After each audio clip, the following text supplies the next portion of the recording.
njashme në ekranin e Vision Plus u transmetua nata e 12 e spektaklit Ferma VIP, një tjetër prime që konfirmoi dinamikën e fortë të këtij formati, mes tensioneve, përplasjeve të drejtë për drejta dhe dy elementimeve që ndryshuan lojën.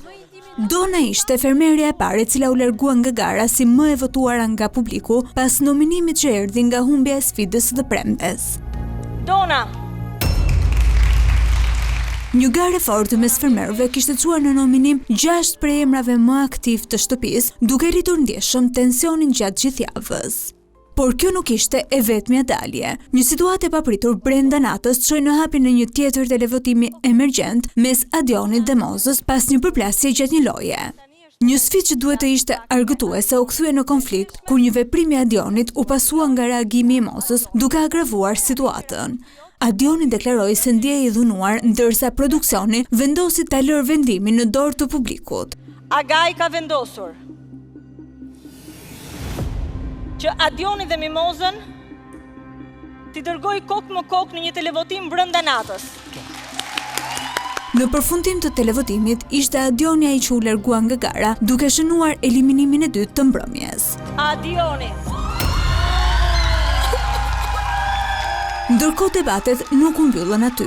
Një deklaratë forte e Mozës ndaj Olës dhe Gresës shkaktoi reagime të menjëhershme, ku situata u përshkallëzua në debate të forta. Përplasja vijoi edhe në dhomën e ndenjes, ku vajzat u përballën me njëra tjetrën dhe me opinionet e panelit. Mes gjithë tensionit, Prime solli edhe momente të forta emocionale. Sara Karaj përjetoi një surprizë prekse. Pas rrëfimit të historisë së saj të dashurisë, ajo u surprizua me një video të përditshmërisë së fëmijëve të saj, duke sjellë lot dhe emocione. Kulmi i këtij momenti ishte takimi me bashkëshortin në një ambient simbolik që rikrijonte kujtimet e njohjes së tyre në shkollë. E si që do tradita e këtij formati, në mbrëmjen e 12 nuk munguan as sfidat.